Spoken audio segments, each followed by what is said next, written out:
Jake Peralta saunters into the 99th precinct, a cool 3 minutes late for his shift. But instead of an empty desk, he finds the new captain, Raymond Holt, sitting there, his expression unreadable. Holt isn't just annoyed about the tardiness. He uses it as an entry point to critique Jake's entire work ethic. Jake tries to deflect, but Holt has come prepared with a laundry list of infractions. He brings up the Crystal murder case, where Jake secured a confession in 20 minutes, but then mislabeled the evidence, rendering it useless. Holt presents more files, showcasing 3 other cases plagued by sloppy paperwork. The critique becomes a visual presentation.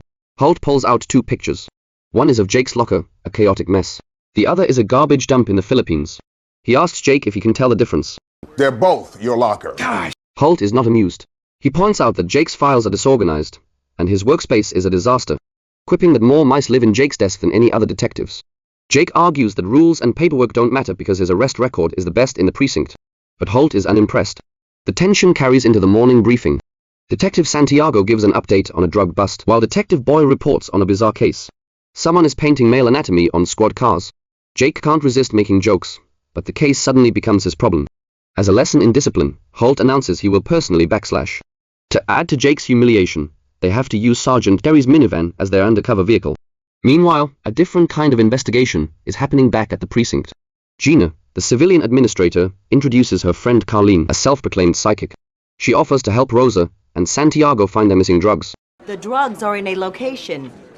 I see the color blue. She sees blue. And yellow. And the letters L, R, S, T, W, E, and B.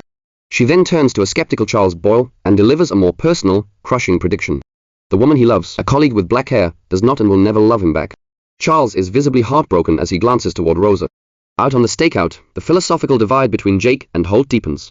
Jake complains about the micromanagement, reminiscing about their old, laid-back captain who would let anything slide for a hamburger. Holt is stone-faced. He reveals that he fought for 12 years to get his first command. And he refuses to let a detective, who won't take his job seriously, screw it up. Jake insists he does take it seriously. He puts bad guys away. Holt retorts that doing paperwork, showing up on time, and following rules are also part of the job. Fed up, Jake makes a vow, from this point on, he will do every part of the job perfectly, just to get Holt off his back. Just then, their target appears and starts spray painting the minivan. They spring into action and easily arrest the culprit, a young kid named Trevor.